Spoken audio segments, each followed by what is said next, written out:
Heiði. Jæja, við erum bara rétt svona, ef það einhverju konur inn á netið þá erum við bara svona að setja okkur upp og bíða eftir. Þannig að ég slekk aðeins á hljóðinu meðan við klárum okkur.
Jæja, gott fólk.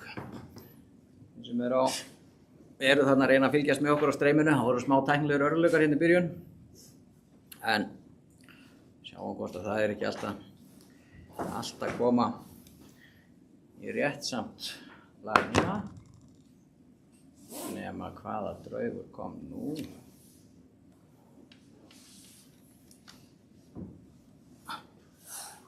Jæja. Það er einhver draugagangur hérna hjá okkur í húsinu núna. Já. Það er einhverjir andar liðina höfundar sem að fylgja okkur hér aðeins. En sem formaður samtaka bókmenntasafna og setra, þá býð ég ykkur velkomin á þetta málþing hér. Við erum nokkur hér í stofunni hér í Eddu og hægt að saman að við erum hér nokkur á staðnum. Vonandi eru síðan nokkri líka að fylgjast með okkur í streyminu. Og gaman að sjá með það. Það verður sem sagt, ég ætla að fylgjast með, ef menni verða með einhverjar spurningar, þá verður hægt að skrifa þær inn á YouTube útsendinguna hjá okkur. Og þannig að við munum svona fylgjast með því.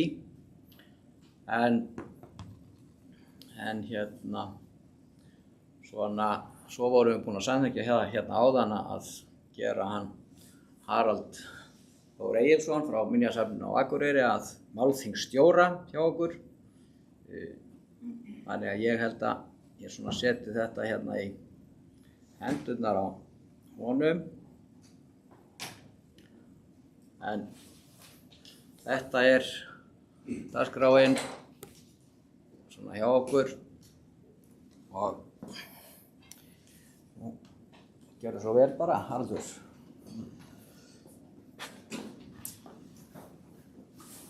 Já, takk fyrir það, Skúli. Það er kannski einkenni á góðum málþingum og mannfögnuðum að það byrja á smá tæknilegum örðugleikum. En okkar bíður mjög skemmtileg dagskrá og það er ánægjulegt að þetta málþing skuli verið haldið í dag þrátt fyrir óveður. Kannski lýsandi fyrir stöðu skáldasafna og setra veit ég ekki, en þetta er sem sagt svona fyrsti viðburður þessa skáldasamtaka, þessa samtaka sem að eru samtök bókmenntasafna og setra og ég hlakka mikið til að hlýða á erindi þessara þriggja aðilar sem ætla að vera með erindi og vonandi verða umræður góðar og frjóar. Og endilega ef þið eru með spurningar, bæði nær og fjær, að koma þeim á framfæri en það er ekki eftir nokkur að bíða og Skúli Björn Gunnarsson, sem að nú kallar sig fyrrum forstöðumann Gunnarsstofnunar, hann ætlar að hefja þetta málþing með sínu erindi. Gjörðu svo vel, Skúli.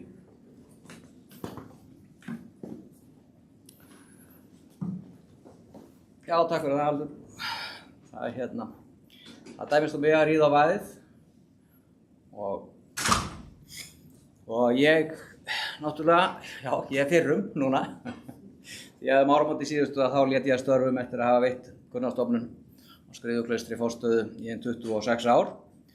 Og þannig tekið þátt í að byggja upp svona menningar og fræðasetur í dreifbýli á Austurlandi, bókmenntasetur í minningu Gunnars Gunnarssonar skálds.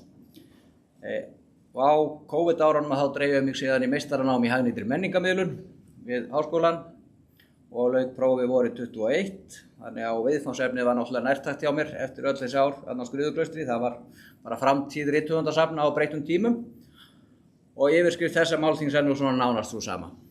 En í erindinu sem ég ætla að flytja þá mun ég svona huga svolítið að skilgreiningu og uppruna safna af þessum toga, velta síðan fyrir mér ólíkum hlutverkum þeirra og endingu svolítið framtíð þeirra líka. En þetta svona eru fyrst og fremst svolítið bara byggt á minni meistara, prófessor ritgerð og rannsókn. En byrjum þá á grunninum. Hvað er bókmenntasafn eða bókmenntasetur?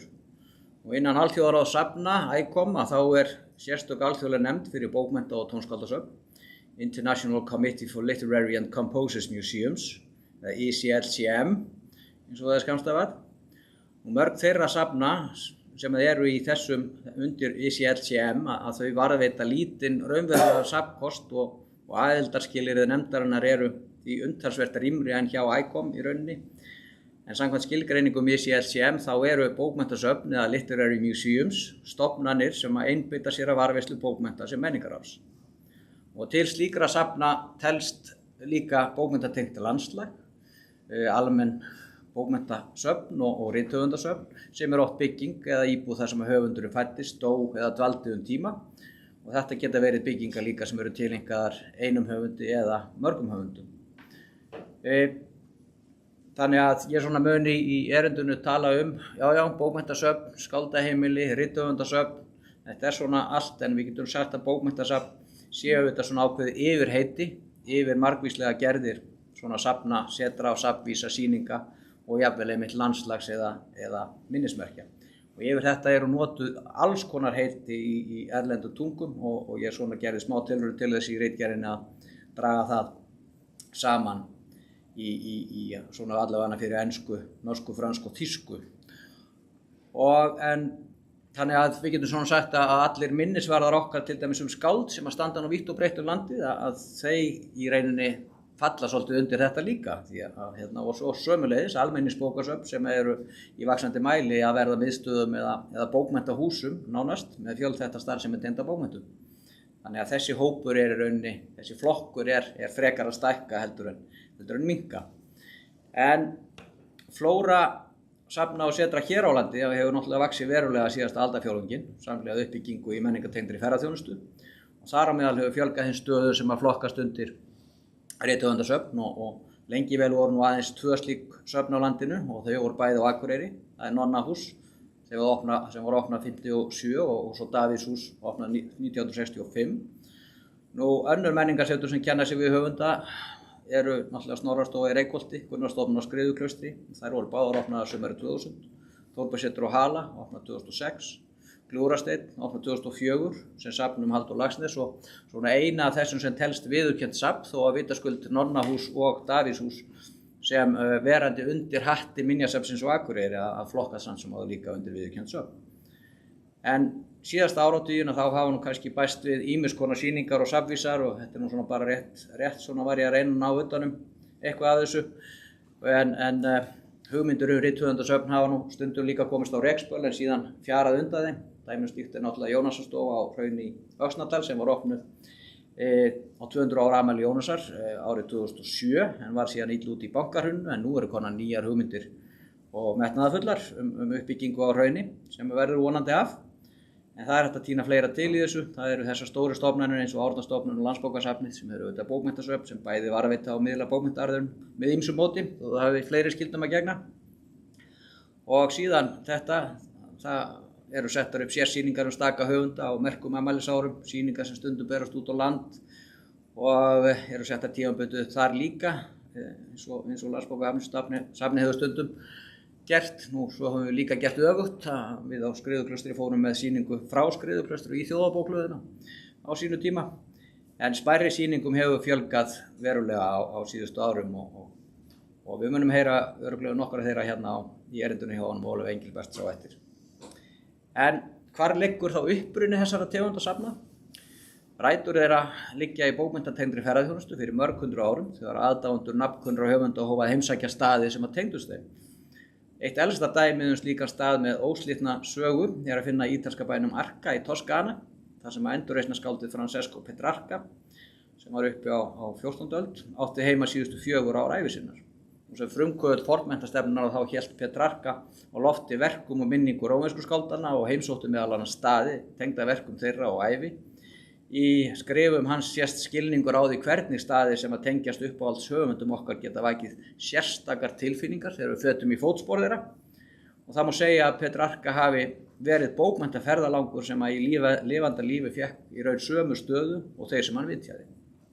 Því að snemma á 16. ölda þá öðlaðist Petrarca vinsældir að nýju, ekki síst fyrir ástarsonnettur sem hann orti til óþekktrar konu, Láru, á Frakklandsárunum sínum. Og lesendur sýndu þessu mikinn áhuga á að kynna sér staðina sem tengdust skáldskapnum og það var gefið út sérstakt kort sem að sýndi þessa staði í nágrenni við Avignon í Frakklandi. Og endurreisnarfræðingurinn Harald Hendricks, hann rekur upphaf þessara bókmenntatengdu ferðaþjónustu til þessa korts og skrifaði ævi Petrarca, þar sem lögð var áhersla á mikilvægi valinna staða í samhengi við ævi og verk skáldsins. Fyrstu persónusöfnin svona eiginlegu urðu samt ekki til fyrr en í lok 18. aldar þegar staðir eins og húsið í Arka breyttust úr því að vera vinsælir áfangastæðir í hús með einhvern vísi að miðlun. Upplýsingar áhugaverða staði af þessum toga voru síðan skrifaðar inn í leiðsögubækur fyrir ferðalanga og urðu hluti af hinum svokallaða Grand Tour efnafólks Evrópu og þjóðerniskennd rómantík og áhersla á snilligáfu í byrjun 19. aldar ýttu enn frekar undir persónudýrkun og fjölgun staða þar sem komast mætti í snertingu við snilldina og þetta tengist síðan árunni líka sem að þýski hugsuðurinn Walter Benjamin skrifaði seinna og fólk freistaði þess að komast í návígi við staðinn þar sem að höfundurinn sat og skapaði skáldsöguna eða landslagið sem blés skáldinu andagift í brjóst til að yrkja ódöðleg kvæði. Staðirnir þeir tengdust uppruna skáldverkana sem fólk hafði lesið í fjöldaframleiddum eintökum og í sumum tilfellum þá voru gefnir út sérstakir leiðarvísar húsin sjálf. Elsta slíka dæmið einmitt rit sem að skáldið Horace Walpole skrifaði sjálfur sumarhús sitt Strawberry Hill í Middlesex og stórhýsi Walpole vakti mikla athygli og skáldið ákvað að opna það fyrir gestum og skrifaði sjálfur yfir 100 blaðsíðna leiðarvísi það sem fyrir augu bar. Þannig stýrði hann umferðin húsið og var eigin sýningarhönnuður. Skáldaheimili í dag fjölmennasti flokkur sögufrægra húsa í Bretlandi sem eru rekin sem söfn og að líkindum á það við fleiri lönd eins og til dæmis í Frakklandi þar sem eru 200 rithöfundasöfn og þetta sýnir að einhverju leyti rótgróna stöðu rithöfundarins í samanburði við stöðu annarra listamanna. Og fram eftir 20. öldinni þá voru flest rithöfundasöfn stofnuð af fólki með áhuga á elju til að varðveita minningu tiltekinn höfund í húsi sem oft hefur aðrar sögulegar skírskotanir. Nonnahús var stofnað af konum eða varðveitt af konum í Sondaklúbbi Akureyrar. Þær vildu með því heiðra minningu Jóns Sveinssonar sem átti heima í húsinu frá 7 ára aldri og þangað til hann fór 12 ára út í heim. Einnig vildu þær viðhalda einu af elstu húsum bæjarins. Þannig að þetta framtak sondakvenna á Akureyri það á sér hliðstæður mjög víða. Í Bandaríkjunum hægt að tengja upphaf rithöfundasafna við stofnun félaga sem vildu varðveita sögu byggðarlagsins. Konur voru stofnendur margra þessara félaga og sérstaklega þeirra sem beittu sig fyrir því að sögufræg hús yrðu varðveitt. Rithöfundasöfnum fjölga síðan jafnt og þétt fram eftir 20. öldina á Vesturlöndum og menn gáfu bókmenntatengdu landslagi meiri gaum með vaxandi ferðamannastraumi. Millistéttin stækkaði, samgöngur botnuðu, lestur jókst og neyslusamfélagið var að taka á sig mynd. En á 7. áratugnum dró svo til enn frekari tíðinda. Það talað þessa menningararfsvæðingu eftir að heimsminjaskrá UNESCO var samþykkt og menningararfshugtakið fór á flug. Þetta ákall hnattvæðingarinnar eftir skilgreindu sérkennum hefur verið nýtt ótæpilega í ferðaþjónustu, jafnt hér á landi sem annars staðar. Og menningararfsvæðingin hefur verið vatn á myllu bókmenntasafna, rithöfundasafna og stofnað hefur verið til meiri hluta slíkra safna á Vesturlöndum á síðustu 50 árum.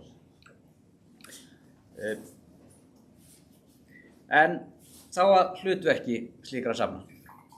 Á síðustu árum hafa vaknað spurningar hlutverk og stöðu rithöfundasafna og fræðimenn hafa sett fram nýjar hugmyndir hvað þessi ólíku söfn eiga að sýna og hverju þau eiga að miðla. Í lokaverkefnu þá skoðaði ég skrif fræðimanna rithöfundasafna á Norðurlöndum, í Þýskalandi, Frakklandi, Bretlandi og Bandaríkjunum.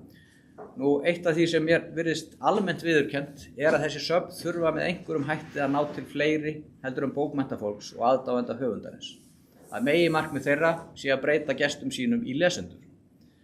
En hlutverk bókmenntasafna auðvitað fjölþætt. Og í fyrsta lagi það varðveislu og fræðslu hlutverki sem að tengist bókmenntarfinum, safnkostinum, frumgögnunum. Og í öðru lagi það miðluna hlutverkið sem yfirskipað varðveislu hlutverkinu á mörgum rithöfundasöfnum. Og í þriðja lagi samfélagshlutverkið sem hefur á síðustu áratugum vaxið verulega hjá söfnum almennt. Og í fjórða lagi velti ég fyrir mér höfundarhlutverki sem að snýr þá að skildum safnsins svona gagnvart verkunum og höfundunum sem að safnið tileinkað. Við þekkjum það auðvitað að öll safnastarfsemi hún snýst að varðveita hið liðna með skipulegum hætti og rannsaka það á miðla þekkingu til komandi kynslóða. Það sem að rithöfundasöfn varðveita hins vegar ekki endilega frumrit eða upprunalegi munir heldur merkingarbærir og minningarvekjandi hlutir, byggingar, staðir, landslag. Og flest rithöfundasöfn þau byggja starfsemi sína ekki á safnkosti heldur á ævi og verkum höfundarins. Vitaskuld skipta efnislegi hlutir þar máli og hafa gert frá upphafi safna á þessari gerð og þekkt dæmi eru þarna, stóllinn hans Shakespeares og skrifborðið hennar Jane Austen.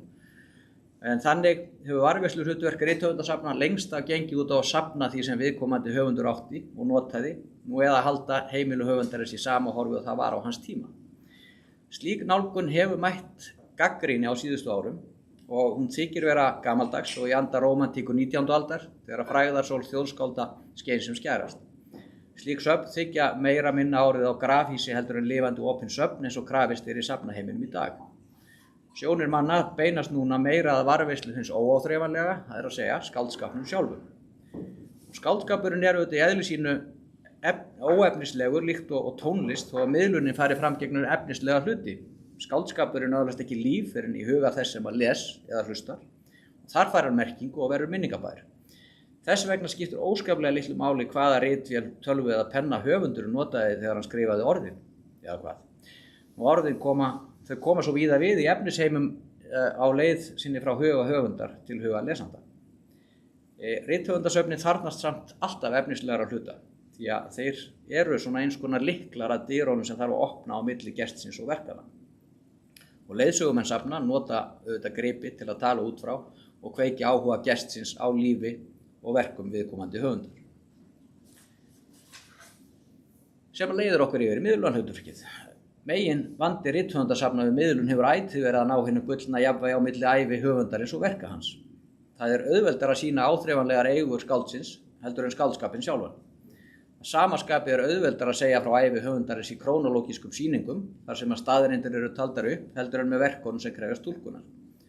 Og í þessu felst ákveðið þversögn því að höfundurinn er ekkert án verka sinna en verkin geta staðið án höfundarins eins og Roland Barthes benti nú á forðum.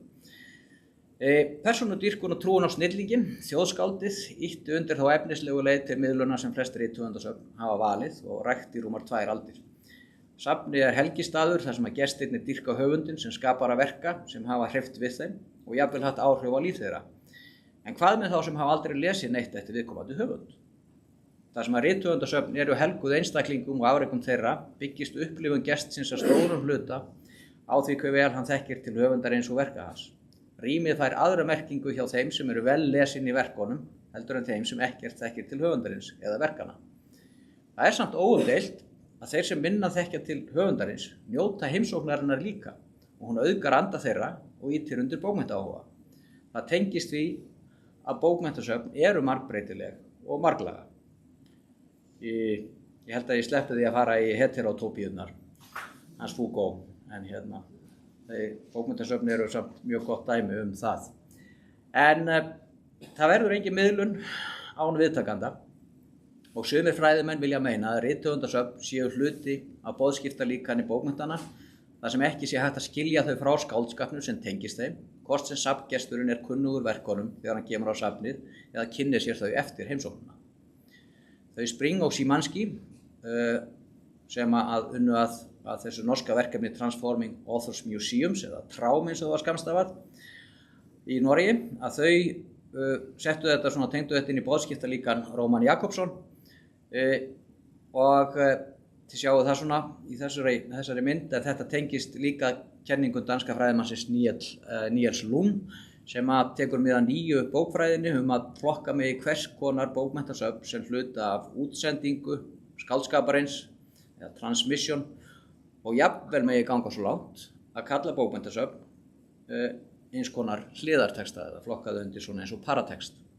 Þannig ef við göngum út frá því að bókmenntasöfn hafi jafnvel svipaða stöðu og hliðarteksti skáldsögu, það er kynningatekst bókina, viðtal við höfundin eða hvað annað sem getur haft áhrif á viðtökur og túlkun lesandans, þá sjáum við miðlunarhlutverk þeirra í nýju ljósi. Kannski erum við komin þarna að kjarnanum því að æðsta takmark bókmenntasafna hlýtur að vera að vekja áhuga á skáldskap viðkomandi höfundar og viðhalda þannig bókmenntaarfinum. Miðlunarhlutverkið er alls ekki einsleitt, heldur margþætt, þar sem tilgangurinn er að bæta í útsendinguna, ná til fleiri og beita jafnvel til þess öllum brögðum sem að safnið kann. Inn í þetta spila svo auðvitað samfélagshlutverkið. Það er að segja skyldur safna gagnvart samfélaginu sem þeim starfa í hafa breyst á síðustu áratugum.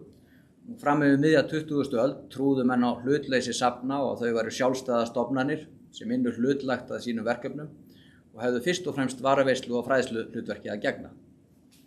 Allt þetta hefur breyst á síðustu áratugum í anda nýrrar safnafræði og söfn almennt orðið virkari þáttakendur í samfélagi en áður var sem samverustaðir og siðmennandi samfélagsspeglar og þar með talið bókmenntasöfnin og rithöfundasöfnin. Fjölgun bókmenntasafna síðustu áratugina víða um lönd tengist að hluta byggðaþróun og áherslu á ferðaþjónustu sem atvinnugrein til að bjarga hinum dreifðu byggðum.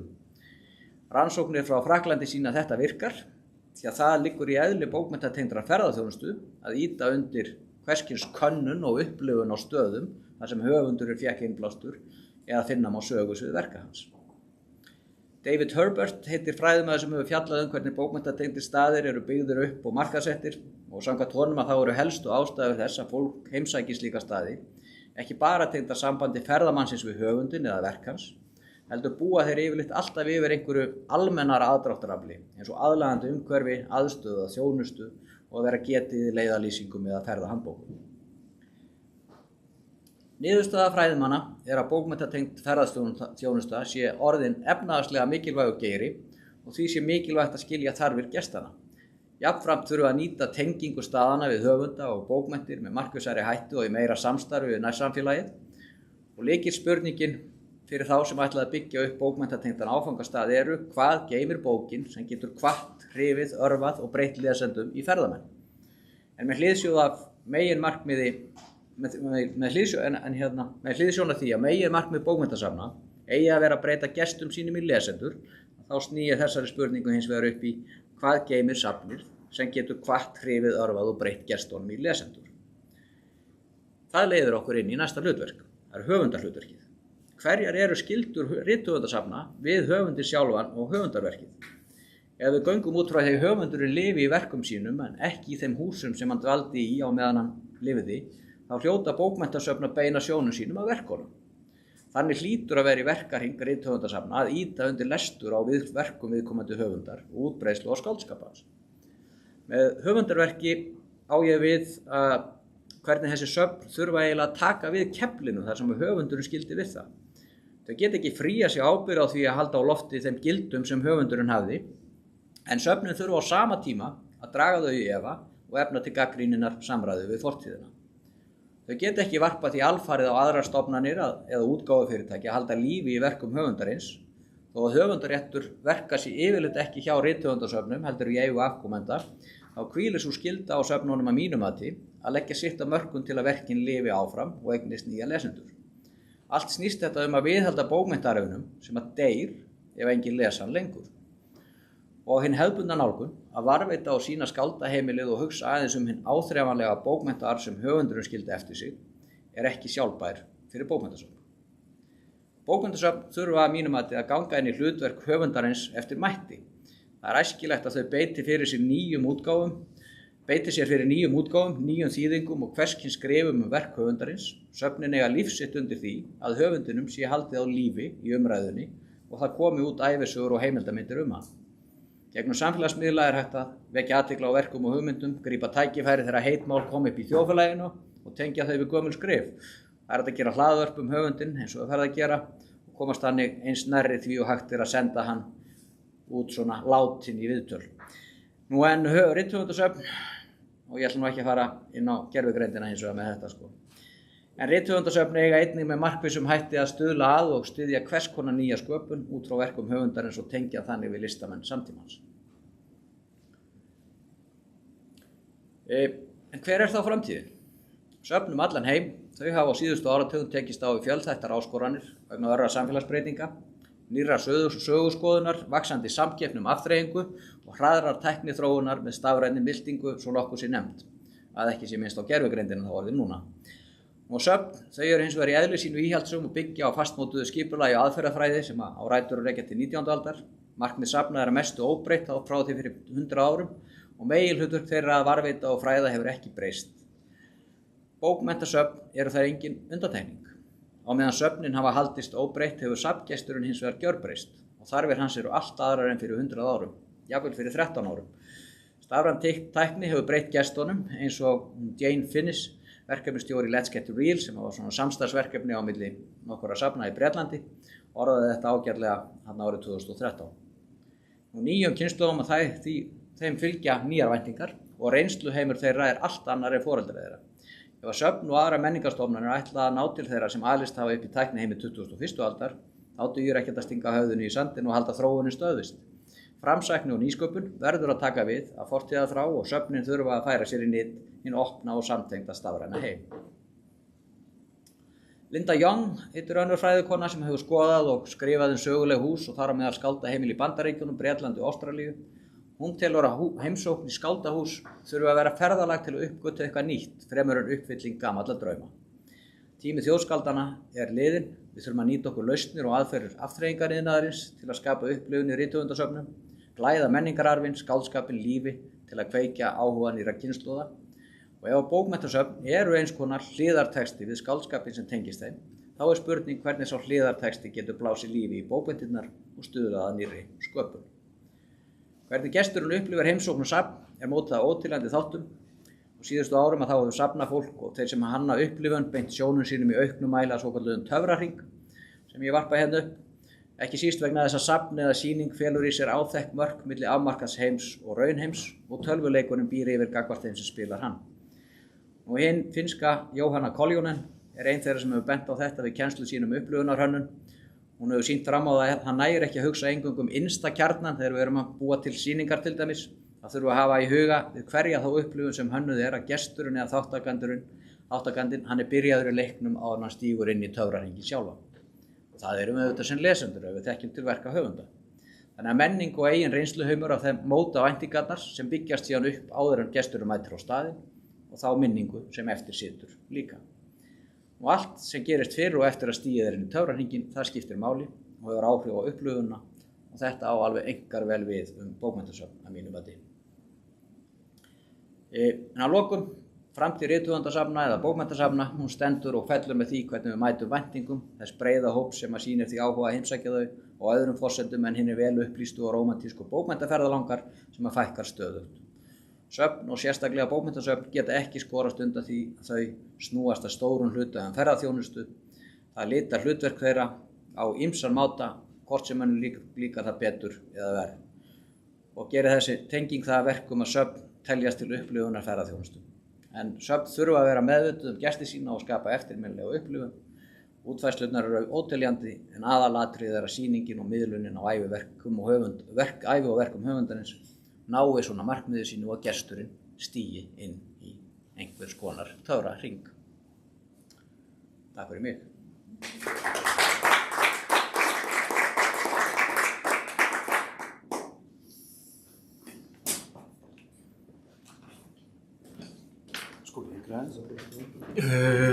Já, við ætlum nú að gefa kost á þó við ætlum að taka kannski umræðinni í lokin ef það er einhverja spurningar sem brenna á akkurat núna þá er hér örlítill gluggi til þess að varpa henni fram. Menn eru að fólk hér inni allavega er svolítið að velta þessu fyrir sér. Þetta er mjög mikið fyrir fulltrúa elstu skáldahús á Íslandi þá er þetta mjög mikil skilaboð sem að Skúli er að bera okkur og miklar áskorunir sem við vitum að við stöndum frammi fyrir. Þannig að þetta er sannarlega aðrir gestir sem koma á söfn í dag heldur en gerðu þarna í upphafi.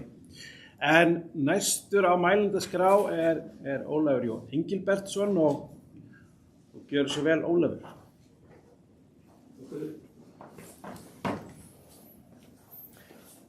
Þetta fyrir þig. Sett þetta upp.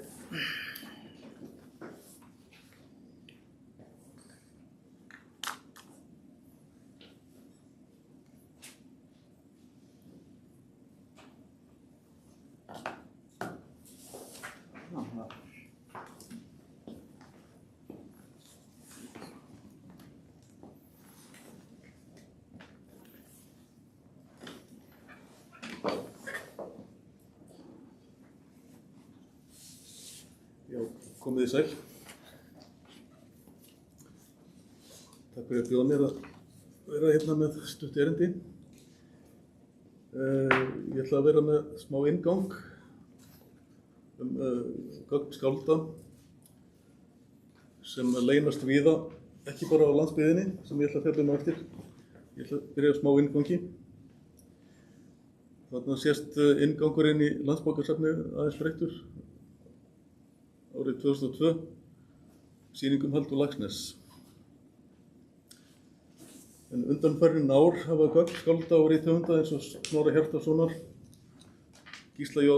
Ástþórssonar og fleiri ratað inn til Landsbókasafnsins, þar sem ég hef unnið að mörgum sýningum. Og undanfarin aldarfjórðung eða svo.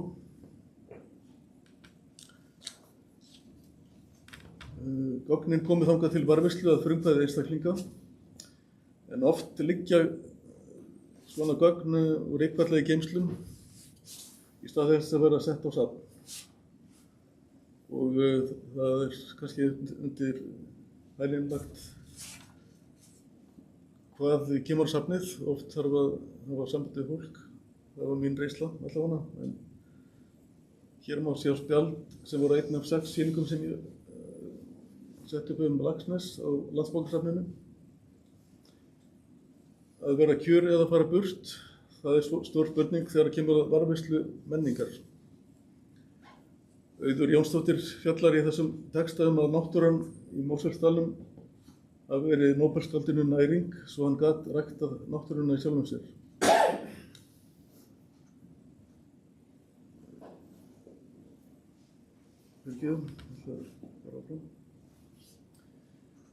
Í leikritinu Skjaldbakan kemst þangað líka fjallaði Árni Ibsen bréfaskiptið skáldanna Ezra Pound og William Carlos Williams hvort væri meira virði að skoða heiminn eða vera heima og rækta garðinn sinn. Ég ætla að skreppa heim. Ég fæddist við endan á veginum á Tyrðilmýri, ysta bænum á Snæfjallaströnd. Þar var sagan við hvert fótmál. Þormóður Kolbrúnarskáld sagður hafa búið á bænum. Foreldrar Steins Steinars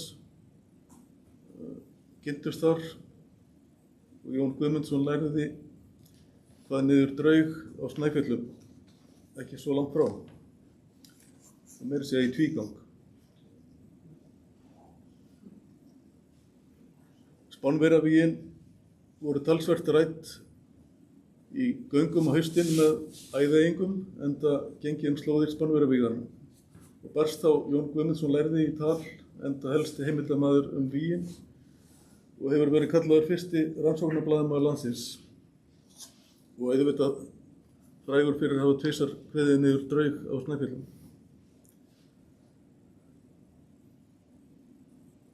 En ég heyrði af hópferðum í Selárdal sem unglingur á Snæfjallaströnd og að fólk tæki með sér hluta af skúlptúrum Samúels sem var þá fallinn frá. Hér sést ljónagósperinu Samúels. Þegar ég hafði aldur til fór ég til náms á Spáni. Þar heimsótti ég Alhambra-höllina, þar sem er gósbrunur sem Samúel notaði sem fyrirmynd. Hann þurfti ekki að fara neitt að heiman. Ég fór að sjá Samúel sem andstæði mína. Hann hafði verið kjurt á heimsenda og byggt upp sinn heim þar en ég hafði farið burt. Gerð heimildamyndar Samúel og stofnun félags Listasafn Samúels skömmu fyrir aldamótin vísaði mér veginn aftur tilbaka á heimsenda en nú sem sérfræðingur að sunnan. Samúel er kannski ekki skáldið eða bókmenntamaður eða var, en við getum skoðað hér bók sem við gáum út hann. En minn gamli fæðingarhreppur, Snæfjallahreppur, fór í eyði á sama tíma. Í gamla samkomuhúsinu á Snæfjallaströnd var ferðaþjónusta og það var eina lífsmarki sem eftir var í sveitinni. Kallað var eftir sögum til að vekja áhuga ferðafólks á svæðinu. Það var aflvakinn til að hefjast handa. Ég stofnaði Snjáfjallasetur með áttafélaginu og brottfluttum bændum. Kvæðimannafélagi Iðunn fjölmyndi á opnun og Steindór Andersen flutti Snjáfjallavísur inn á síðari eftir Jón lærða í fyrsta sinn í 4 aldir. Og ákveðið var að vísa í Snjáfjallavísur inn á síðari og kalla setrið Snjáfjallasetur. Það tókst að varðveita muni og skjöl sem tengjast inn í Hornbyggð í samstarfi við Byggðasafn Vestfjarða voru þessir munir skráðir í sarp. Það voru líka ýmis skjöl eins og með kveðskap og við settum líka upp sýningu Sigvalda Kaldalóns og í Steinshúsi sem var stofnað og opnað 2015. Það var kynnt líka í Snjáfjallasetri áður. Það var líka byggt á grasrótarstarfi, einkaframtaki, sumarhúsaeigenda með rætur á ströndum og tengsl við fjölskyldu Steins. Byggt var á lífsstarfi og skáldskap Steins og vinnu Steins. Hollvinasamtök fengu samkomuhúsið á Nauteyri til afnota fyrir safn, en það hafi staðið ónotað frá aldamótum. Það tókst að fá gögn frá erfingjum Ásthildar Björnsdóttur, eiginkonu Steins, en húsgögn voru þó ekki inn í því, en ýmis skjöl. Samið var við Landsbókasafn Íslands, Háskólabókasafn varðveislu og gerð afrit af skjölum. Og það var samstarf vefsíðu við afkomendur Jóhannes úr Kötlum. Páll Svansson sem setti upp vefinn Jóhannes.is, hann setti líka upp vefinn steinsteinar.is og þar er miklar upplýsingar bæði æviferil Steins, greinar og ýmsir sem að velja ljóð sitt eftir hann og það er tónlist við kvæði hans og eins myndlist og ritaskrá.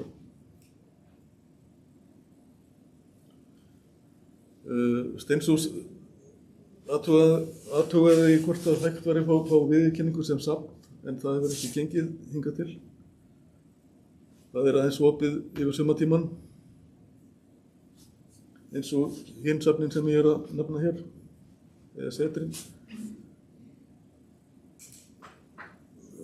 Steinshús er við norðanvert Ísafjarðardjúp, við Nauteyri.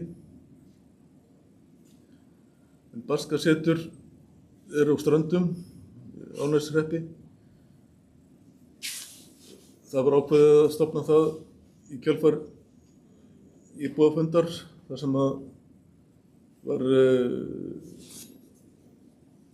samþykkt að stofna Barskasetur eftir að Brothættar byggðir styrktu verkefnið. Sjálfboðaliðastarf aðstandenda Hótels Djúpavíkur hefur verið á bakvið viðgerðir á húsakostinum. Er að ræða samstarfsverkefni Barskavinafélagsins við Háskólasetur Vestfjarða og Árneshrepp, auk samstarfsaðila á Spáni og í Frakklandi.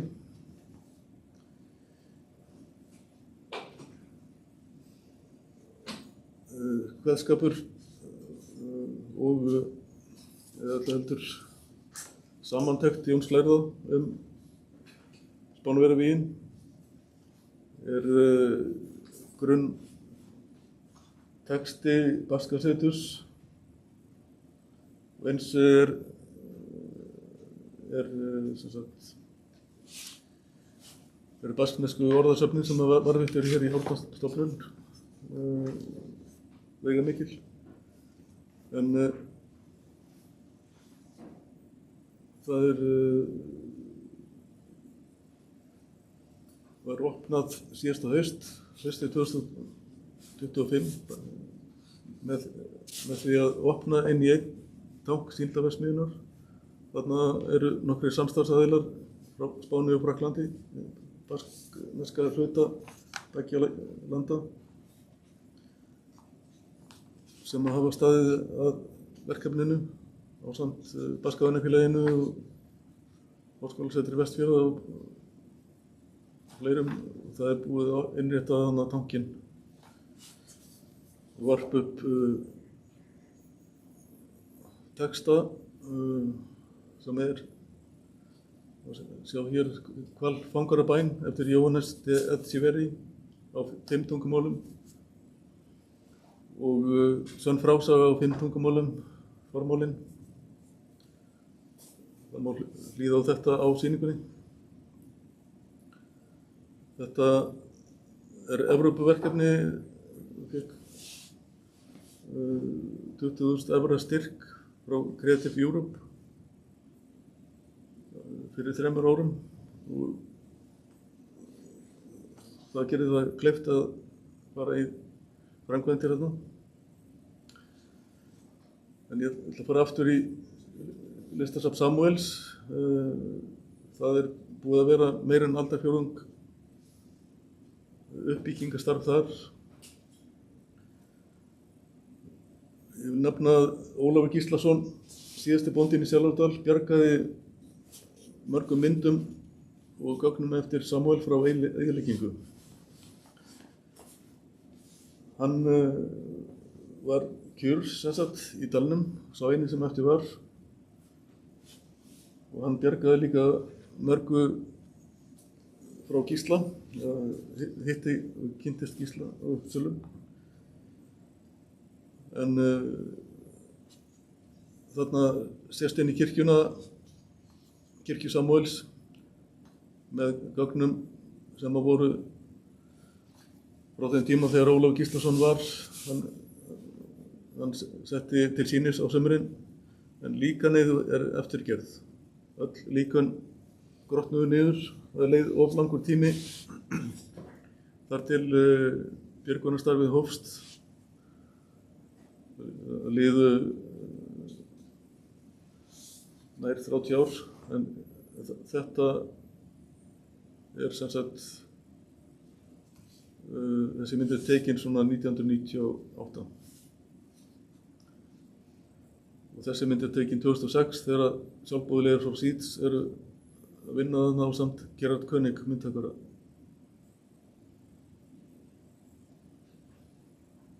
Það var gefin út bók 2023 sem við getum séð hér, en hún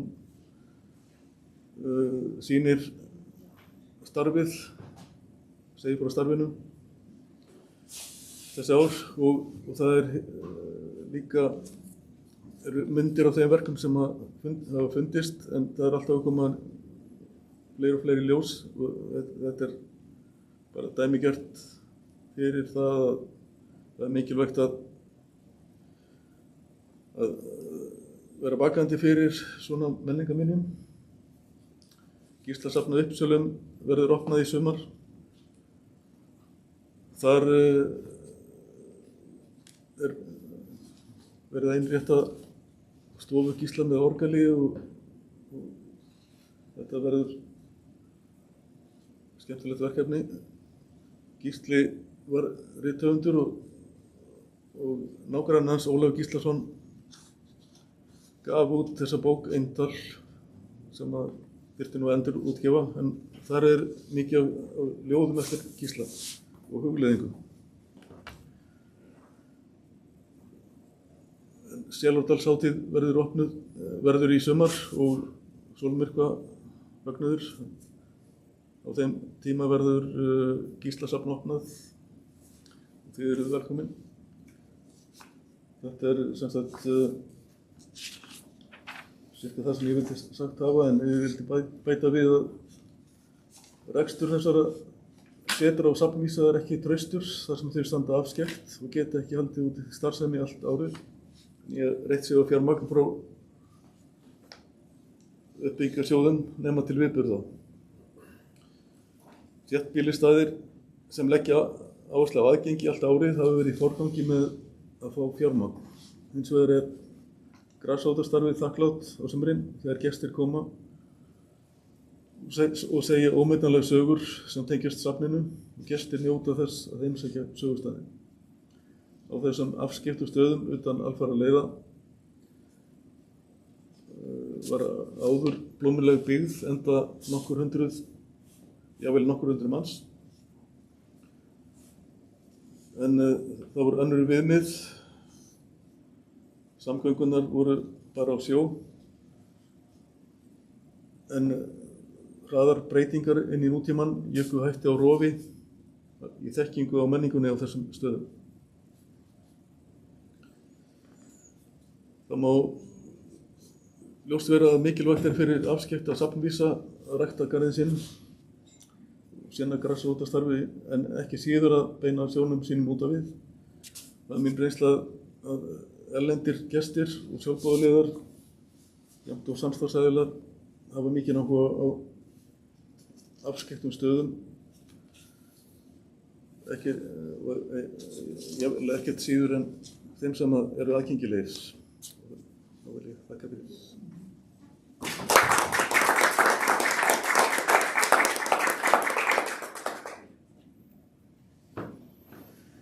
Já, þakka Ólafi kærlega fyrir.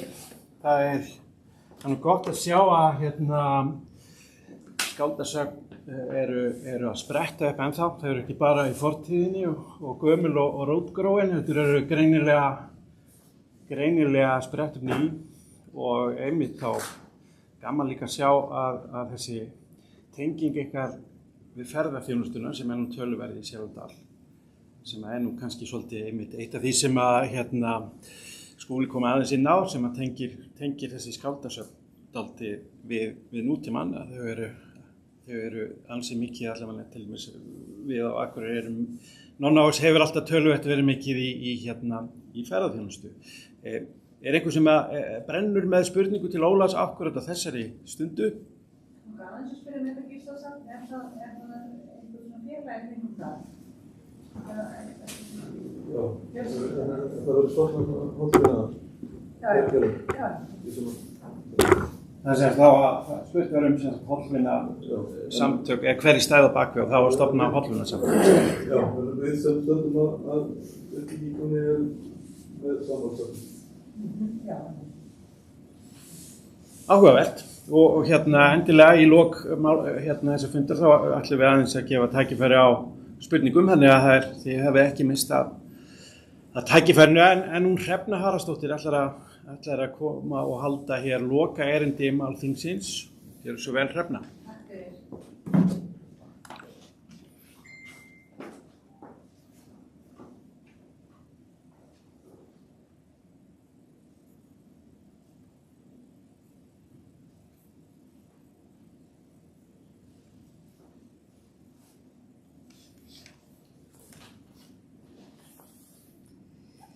Já, ég vil kannski byrja á því að segja að ég hvorki með að tala bókmenntasetur né safn, en ég kem hér sem fulltrúi og eftir samtal við Skúla, hann bað mig að koma og segja hér frá verkefni sem Miðstöð íslenskra bókmennta stendur fyrir núna og svo segi ég ykkur svolítið frá miðstöðinni líka, svona til þess að einhvers konar safn eða setur.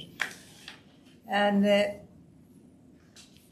já, þannig að við, eins og þið hefur kannski tekið eftir, ég veit ekki, ég vona það, að þið hafið rekist á þetta verkefni sem við erum og það sem að sameinar okkur öll hérna eru náttúrulega bókmenntirnar og bóklestur og höfundar og það er raun og veru það sem að við erum að vinna með hér.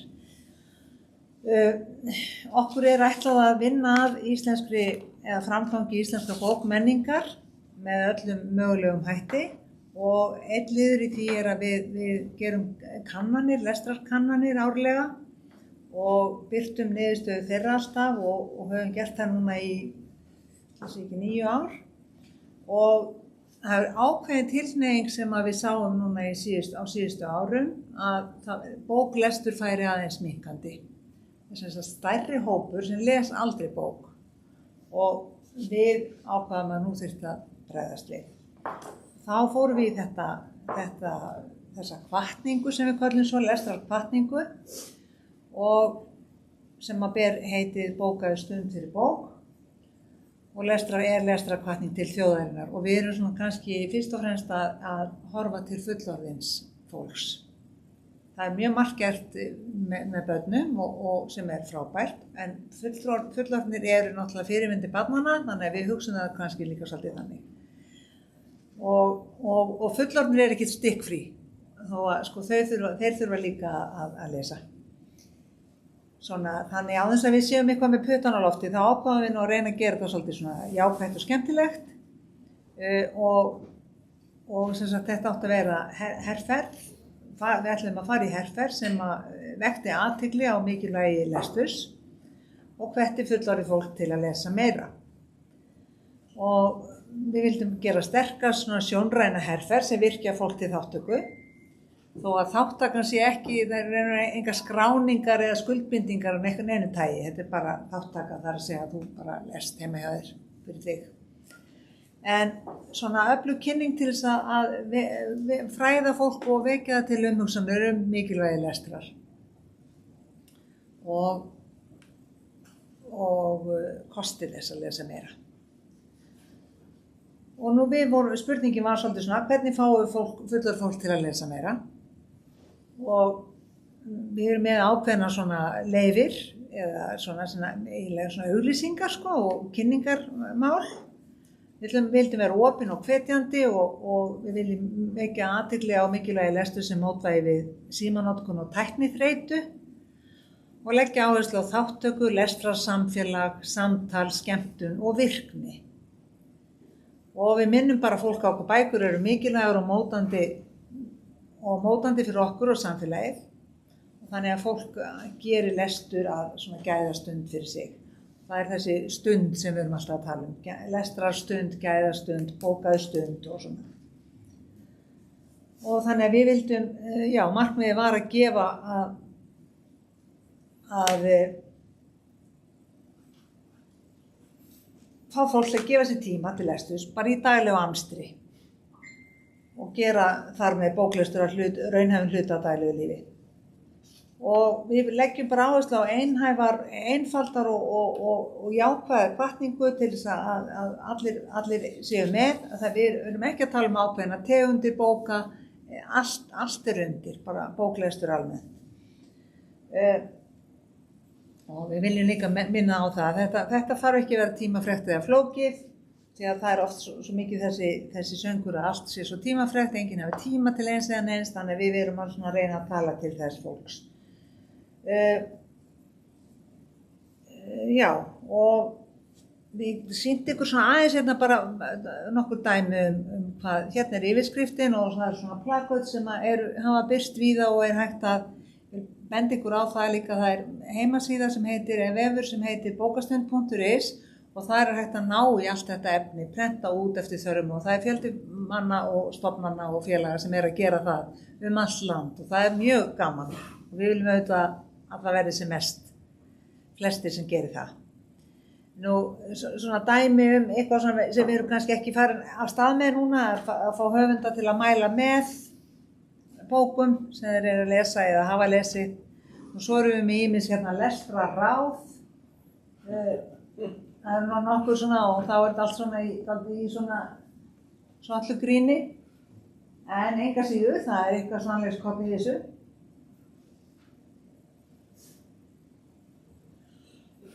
Svo núna fyrir páskana þá er svolítið að gera þetta fljúga hærra ef fólk er að ferðast eitthvað, lengstu flugin eru best. Geta lesið.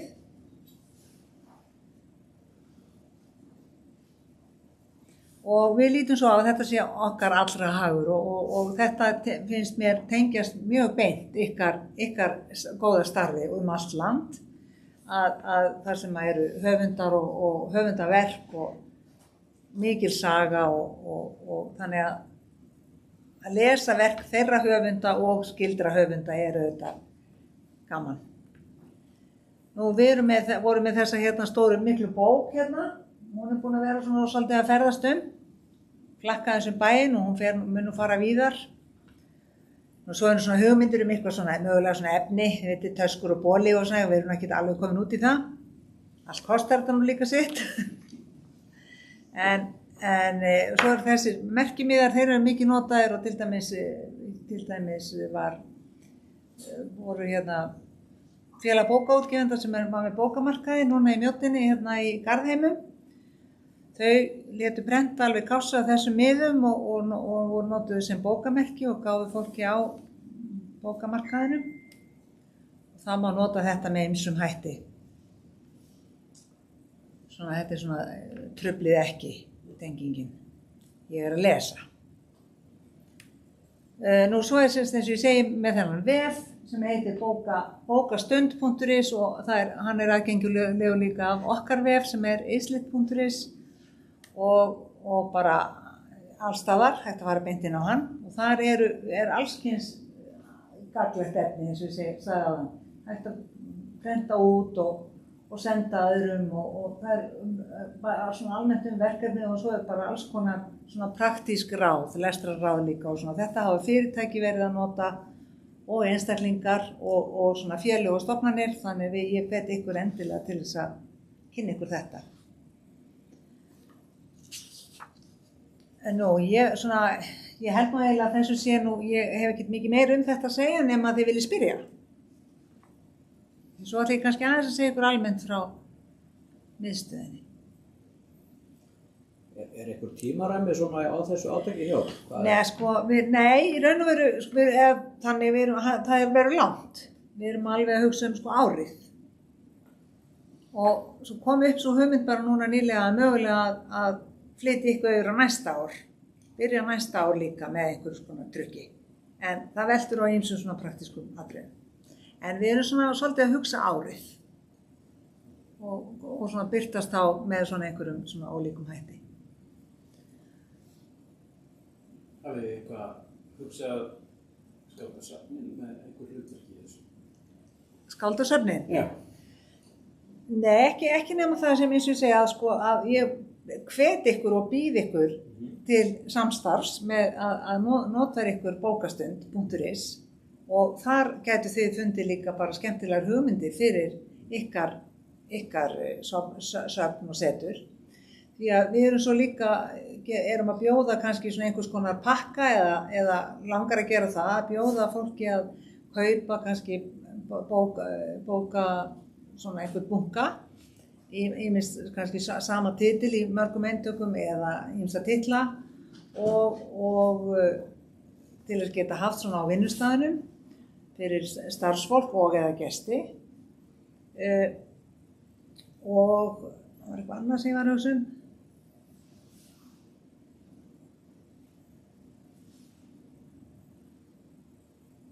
Já, það datt úr mér. Lag? Það stendur eitt þarna lag. Hvað það fyrir samstarfsaðila? Hreyft efni, lag? Já, lag, sem sagt söngur eða svoleiðis. Það var svona hugmynd að við erum að vinna í því að fá eitthvað svona einkennislag eða sem sagt og já, við viljum bara opna þetta hérna. Ég er ekki á netinu hérna. Nei. En kíkið endilega á þetta og það líka ein hugmynd að fá höfunda í heimsókn. Ef það er áhugi fyrir því, bæði á vinnustöðum og alls þar, þá höfum við og rithöfundasambandið milligöngu það.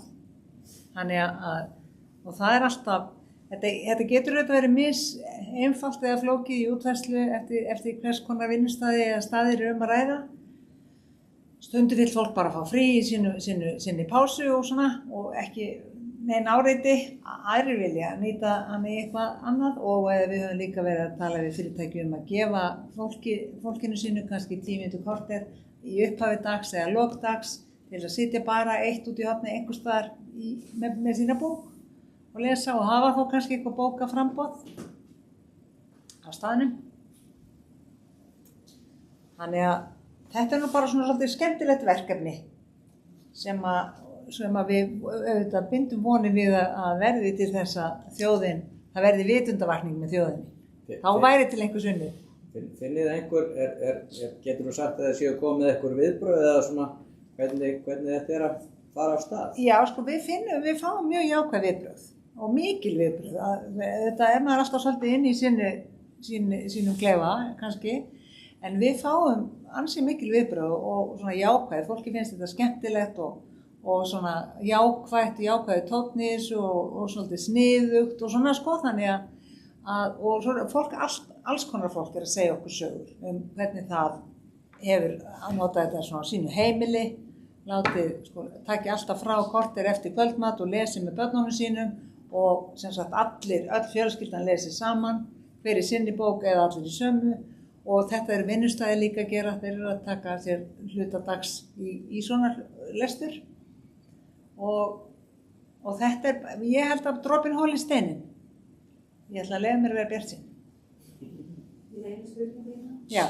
Það er áhugavert verkefni og svona það settu. Ég var að sögusögðu miðstöðina. Eru þið þá að fara í fyrsta sinn inn á það að þið verður einhvers konar milliliður fyrir sömu bókar og það þá í fyrsta sinn sem þið einhvers konar milliliður fyrir heimsóknir rithöfunda eitthvað annað eða? Nei, sko við erum ekki milliliður, við erum bara í raun og veru, við erum bara að greiða götu fólks, við beinum þá þeim sem vilja kaupa bækur til forlagana, þeim sem vilja fá rithöfunda til rithöfundasambandsins, en til þess bara að gera það sem einfaldast fyrir þá sem hafa áhuga á þessu, að þá aðstofum við við það. Já, bara með leiðbeiningar. Já, bara gefa tengiliði sko. Já, bara breyta stofnum. Já. Er þá rauninni markaðstofan eða auglýsingastofan að senda markpóst fyrir ykkur? Nei. Það er bara eitthvað verkefni? Já. Þetta er bara okkar verkefni en við fengum stofu til að hanna fyrir okkur efni. Já. Og það er fyrsta sinn sem við förum í svona verkefni en þetta er auðvitað eitt af okkar hlutverkum. Það er að efla bókmenningu og svo náttúrulega líka með því að kanna lesturinn árlega að þá auðvitað bindum við vonir við að þetta skili þeim árangri að lesturinn færi aftur upp á við þó að það gerist kannski ekki alveg strax en já fleiri spurningar þá langar mér að segja ykkur aðeins bara frá okkur sjálfum miðstöð íslenskra bókmennta sem ég ger nú ráð fyrir að flest ykkar þekki til. Við veitum styrki og bæði innanlands og til erlendra útgefenda og svo sinnum við ýmsum verkefnum. Og það er kannski bara eðlilegast að aðeins að renna yfir þetta er hræðilega leiðileg læra, ég veit það, svona textahlemmur, en enga síður, þá er þetta nú bara stuttipunktar. Starfsemin er þessi og hlutverkið samkvæmt lögum bókmenntir er hlutverkið þetta. Efla bókmenningu og kynna íslenska bókmenntir erlendis og stuðla aukinu útbreiðslu þeirra. Og svo er mjög mikilvægur þáttur í okkar starfi styrkveitingarnar. Þá styrkjum við útgáfu innanlands og þýðingar á íslensku og þýðingar á erlend mál, íslenskra verka. Og svo veitum við líka ferðastyrki og tökum þátt í því að koma því til leiðar að höfundar ferðist og kynni verk sín. Og fáum þýðendur hingað til lands eða bjóðum þýðendum að koma hingað til lands og vinna að þýðingum íslenskra verka og það gerum við í samstarfi við Rithöfundasambandið sem leggur þýðendunum til íbúð. Og nú svo er okkar kynningarstarf erlendis það felst náttúrulega miklu leyti í þáttöku í helstu bókasýningum erlendis eða bókamessum og svo innanlands þá styðjum við bókmenntakynningu og með ýmsum hætti. Við tökum þátt í alls kyns verkefnum og ýtum undir og styðjum við ýmsa aðila sem eru að vinna í þessum efnum. Og svona átaksverkefnum eins og þetta myndi vera. þetta myndi falla undir slíkt, þessi lestrarhvatning. Ég kannski bara sýni ykkur hérna nokkur svona sýnis en bara örfáar myndir sem bara til að gefa ykkur smá innsýn í starfsemina hjá okkur. Og það stikla svona á stóru bara. Hérna til dæmis eru bara dæmi íslenska bækur í erlendum þýðingum og við gefum út svona kynningabækling árlega, hann að vísu að breytast svolítið hjá okkur núna en við höfum gert það núna í mörg ár. Við höldum þýðendaþing annað hvert ár þar sem við bjóðum þýðendum til leiks úr ákveðnum málsvæðum eða eins og í þessu tilviki þá var það í kringum einn höfund, Sjón, og þau hafa gefist mjög vel þessi þing og við erum mjög svona tengd þýðendunum. Það svona eitthvað svona mjög gott samband milli okkar og þýðendana. Við vinnum auðvitað bæði með þýðendum, höfundum og útgefendum annars. Þarna bara eitt svona dæmi Auði Öfu á bókmenntahátíð því Auður Afi náttúrulega svona heimsskáld sko og hún slæri gegn hvar sem hún kemur og þarna hún á bókmenntahátíð í Frakklandi, í Normandí þar sem Ísland var í fókus. Þarna við Guðrún, samstarfskona mín sem verkefnisstjóri á miðstöðinni, við erum bara tvær sem gegnum þar störfum og þarna erum við á bókamessunni í Frankfurt núna í haust sem leið. Og hér ég á íslenska básnum í Gautaborg fyrir nokkrum árum, Böcker frá Ísland, það sést ekki alveg næsta árið. Þar erum við búin að vera með bás í mörg ár en erum núna aðeins að breyta aðkomu okkar þar. Við erum aðeins að draga saman seglin en eða svona kannski að eiginlega útvista. Það aðrir að koma inn í þetta líka. Jón Kalman hérna á Gautaborgarmessu að árita og það mjög vinsæl svona höfundamessa og íslenskir höfundar koma þar margir fram og hafa gert það gott þar. Svo það lestrarkannanirnar sem við gerum árlega sem við gerum alltaf á haustin, svona í október og Prósent hefur gert hana fyrir okkur og við gerum hana í samstarfi við alla helstu aðila á bókmenntasviðinu, Rithöfundasamband, Félag bókaútgefenda, Hagþenki, Bókmenntaborgina, Landsbókasafnið og Borgarbókasafnið. Og við kölluðum saman aðila allra þessara stofnana þegar við settum þetta verkefni í gang og héldum svona hugarflugsfundi nokkra, 2-3 áður en það var sett í gang og það var mjög gaman. Svo þarna ég á London, Guðrún, samstarfskona mín í London að kynna íslenska bækur og svo veitum við þýðendaverðlaunin Orðstír sem einu sinni á ári sem annað hvert ár og það hafa 10 þýðendur hlotið hann. Þegar því það alltaf tveir í hversinn sem hljóta og hann afhentur á Bessastöðum í tengslum við bókmenntahátíð í Reykjavík. Og það mjög gaman, þetta svona framúrskarandi þýðendur sem hafa þýtt íslenska bókmenntir á erlendar tungur.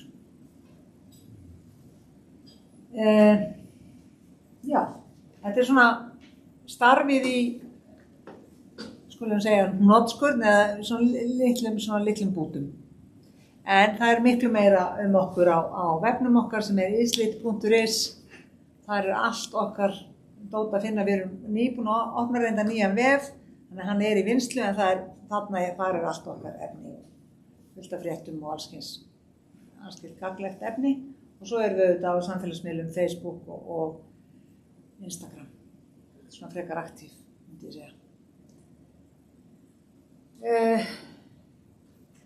Varðandi mig eða okkur og ykkur að þá sem sagt eins og við vitum þá ný bókmenntastefna í vinnslu eða var langt komin og var eiginlega lögð fram til samþykktar þegar það málþófið var mikla árið í hittifyrra og allt fór í stopp. Þannig að en í þeirri stefnu var setningin svona að það var talað sem sagt miðlun menningararfs var ein klausan. Stuðlað verði að fjölbreyttu samstarfi stofnana og félaga sem vinna með íslenska bókmenntir og menningararf með það að markmiði að bæta miðlun og auka nýsköpun fyrir íslenskan almenning og erlenda gesti. Ábyrgð þessa þáttar hefur Miðstöð íslenskra bókmennta samkvæmt þessu. Og dæmi samstarfsaðila, Árnastofnun, Gunnarsstofnun, Gljúfrasteinn, Þórbergssetur, Snorrastofa, Menningarfélagi Hraun í Öxnadal. Þetta dæmi tímaáætlun 2025-2030.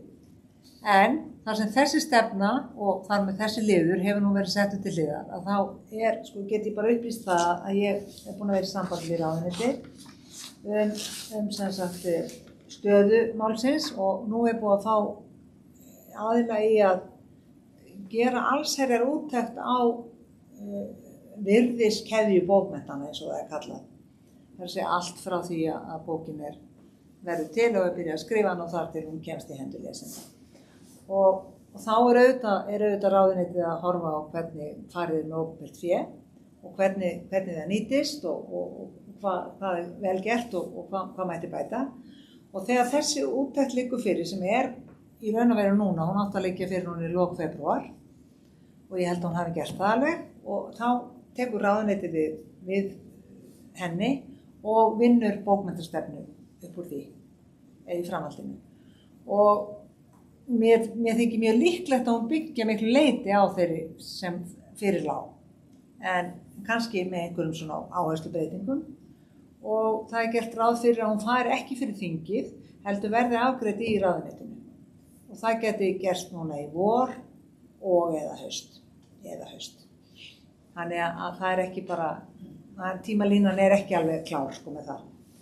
En ég sé ekki fljótu bragði að hún kannski breyti mjög miklu fyrir okkur sem hér erum. Þannig, jú, en ég hvet ykkur, af því þetta á þessu stigi, ekki búið að klára þetta, þá hvet ég ykkur til að vera í sambandi og viðra þær ykkar hugmyndir og langanir í þessu efni. Hvað viljið þið að verði í nýrri bókmenntastefnu? Það að gera, nú eiginlega lag. Fyrst að þetta kom svona högt í þetta starf, að þá hægt að kannski taka aftur upp þráðinn. Það búið að leggja þessa stefnu fyrir ráðuneytið, vita. Það búið að leggja hana fram í ráðuneytinu. Já, þessu gamlu? Nei. Þessu nýju? Já, það sem við skoða þessina og ég veit að það sé aðra fylgisverð. Já, meinur hana samantektina? Hákon Gunnarsson. Já, úttektina, já. Og það væri rauninni mjög gott ef hún tekið aðgangaði. Já, mér finnst það nú ekki alveg sannlegt að við fáum aðgang á henni. Ég held að það sé verið svona vinnugagn fyrir ráðuneytið. Já. En jú, hann búinn að skila af sér sem sagt í ráðuneytið, já. Það gott að fá það starfið. Já, það nefnilega, ég held að tímalínan sé og þau eru svona svolítið rösk í því núna, það eru svo kallar spretthópar og allt það. Já, en allavega ég held ég þekki bara fyrir mig þá og vonaði séð einhvers vísari. Ekki.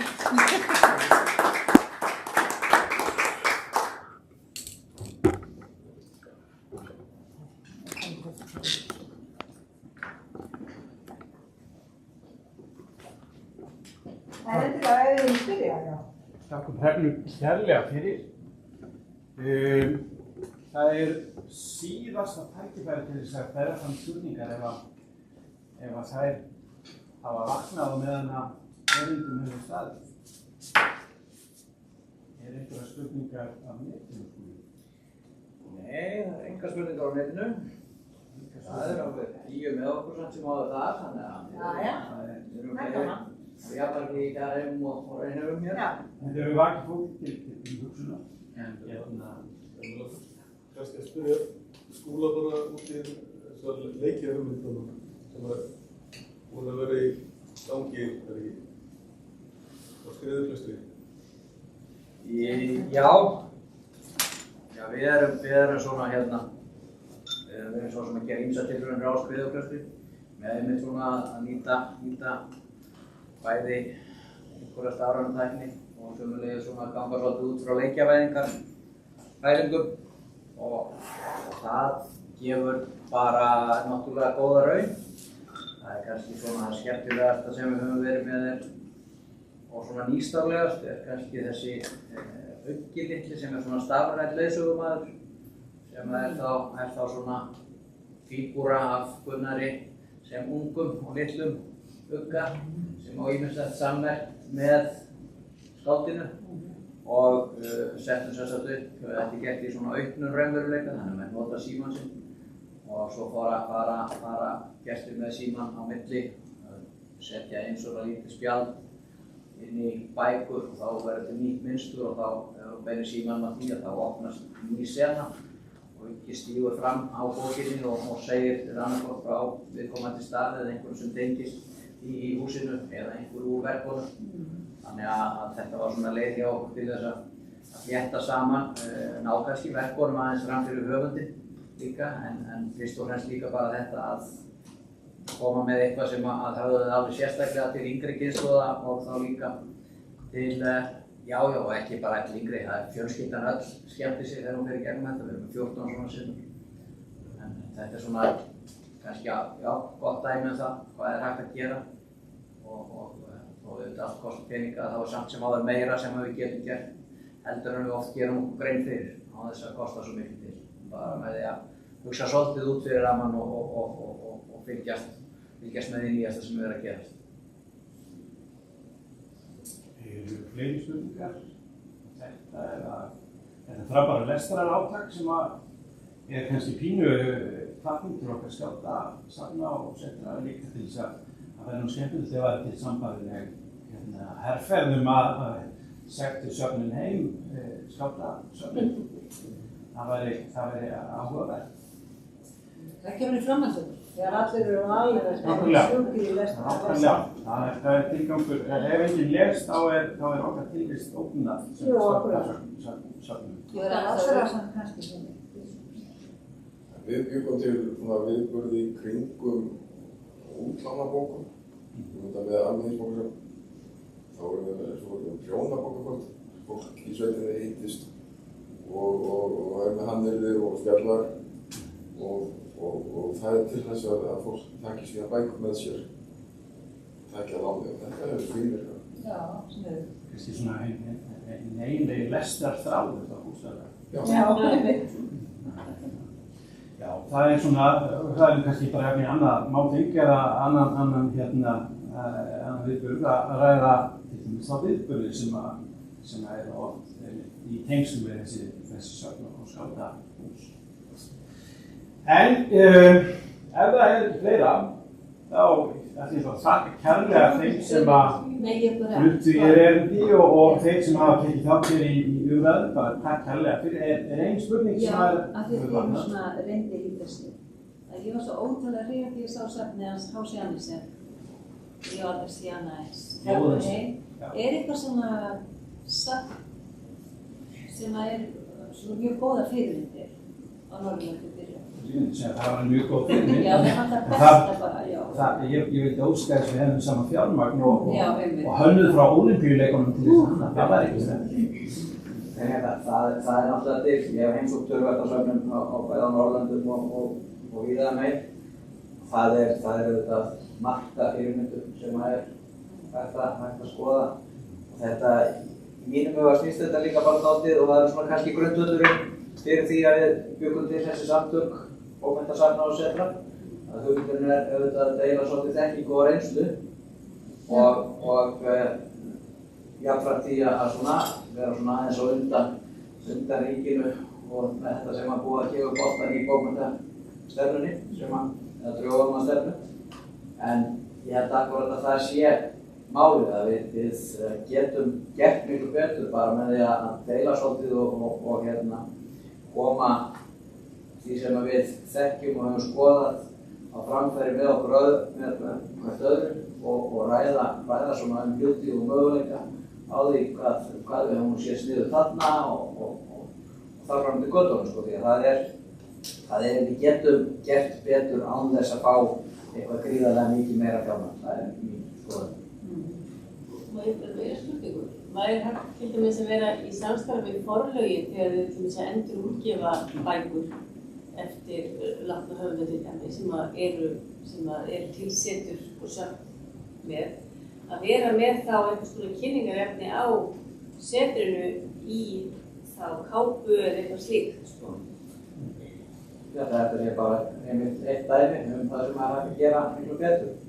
og sömulegis ég held að við í bókmenntasöfnum og setrum og hljótum að binda líka bara mikla vonum við það að verði áfram svona lestrarátak hjá miðstöðinni að minna fólk á að lesa og að við getum komið síðan meiri kraftir í það og fundið skemmtilega leiðir til þess að gera það. Því að það er eins og Bergur er að segja sko að það er hægt að brydda upp á ýmsu sem að tengist akkúrat bóklestrinum og flétta það saman við söfnin sem staði og setrið og sýningarnar til þess að vekja sömulegis líka athygli á viðkomandi höfundu. Því að við erum kannski fyrst og fremst náttúrulega erum við að fást við látna höfunda sem við eigum erfitt með að koma á framfæri í samfélagsmiðlunum. En lifandi verk. En lifandi verk, sko. Eru þið líka svolítið að fóstra fræðilega umfjöllun skáldin? Það er svona mismunandi. Ég er svo Smárastofa sem nú kannski mest í fræðilegu umfjöllunum, sko, og rannsóknum af þeim bókmenntasöfnum og sveitum sem við erum starfandi. Þegar þetta náttúrulega Árnason sem Já, það segir neitt. Ég langar bara að minnast á eitt sko, ég minnst á þetta náma á öllum myndum og að ég hef þótt að það sé að gera einslega án fjármagns að þá finnst mér vanta framkvæmdasjóð fyrir sýningar almennt á öllum sviðum í Íslandi. Við erum með framkvæmdasjóð fjármagns það var til þess að fá fjármagn úr þeim sjóðir þá þarf að sækja eitthvað sem finnst öryggismál. Og við höfum gert það og fengið peningum til þess að sinna umhverfinu. En ég hef ekki fundið leið til þess að fjármagna sýningar og þannig að því við erum ekki skilgreind sem sagt. Þá höfum við ekki aðgang að neinu sýningarfé. Síðasta sýning sem settum upp Snorra, hún var svona veðsetja húseignir Snorrastofu og þess að taka lán til þess að geta gert á sýningu sko. Það gekk alveg upp sko, en það er það borga niður á lánum. En það breytir því ekki að það er sama hvað ég reyndi að verki sjóður fyrir hendi. Það er eins og sýningar séu afgangs. Já. Það er ekki smálega viðburðir. Væri þetta eitthvað sem mætti nefna inn í bókmenntasöfnu? Klárlega. Já. Klárlega ekki. Það er bókmenntasöfnu umræðina eða vinnina? Þetta er partur af þessu náttúrulega sem að söfn og aðrir sem eru með sýningar eru náttúrulega að vegra sig við og sérstaklega minni aðilar. Það er sett upp sýning og líftímanar á kannski að vera 7 ára en hann verður 20 og af því að það er bara ekki fjárhagslegu grundvöllur hjá viðkomandi aðilum til þess að endurnýja sýninguna.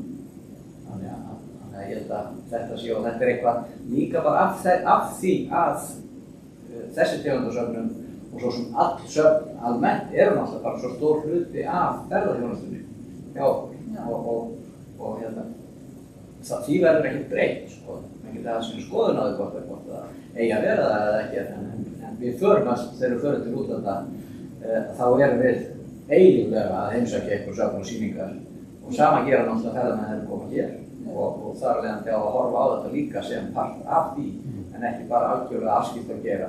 Ég hef nú reyndar oft bent á það að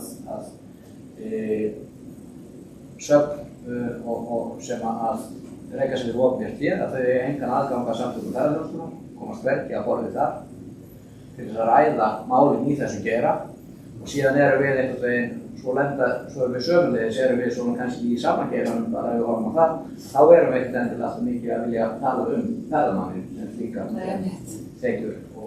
Þessi mál voru tekin gegn eftir hrun, þá hætti maður fyrir fjárlaganefnd og sem ég ger peninga þar, sem að voru oft ferðið bara eftir hrun. En það voru byggingarsjóðanir í staðinn sem að tók samt ekki sýningarnar sérstaklega. Í rauninni ekki sko. Þannig að þetta hefur líka versnað í rauninni aðgengið að einhverjum eins og Bergur segir og ólega að það er bara, menn komast þau ekki að einhverjum. Ég flýt samt svo að í dag á bænaskjali sem ég sendi fjárlaganefnd í fyrra eða hitt í fyrra og annars verðum við bara á hausnum sko. Það hefur ekki komið á njánum til fjárlaganefndar og til dæmis þessar rannsóknir eins og uppgröftur og þessar var fjármagna með fjárlaganefndar fjármagn og með því að sinna lobbyisma, tala við þingmenn kjördæmisins og finna fólk í réttum flokkum og allt það. Eigið þið ykkur guðna Hafmann Kallsson?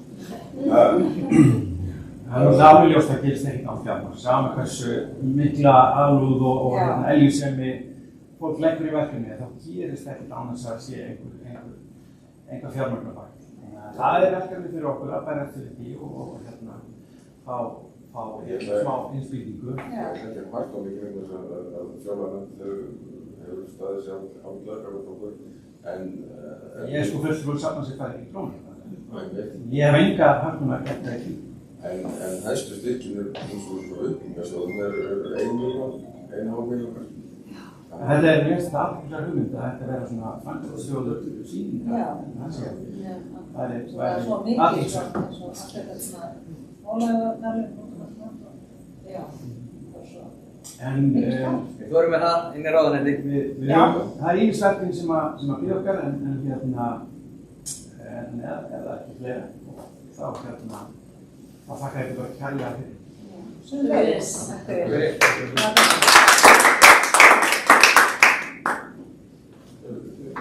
Kíkja á. Þetta er mikið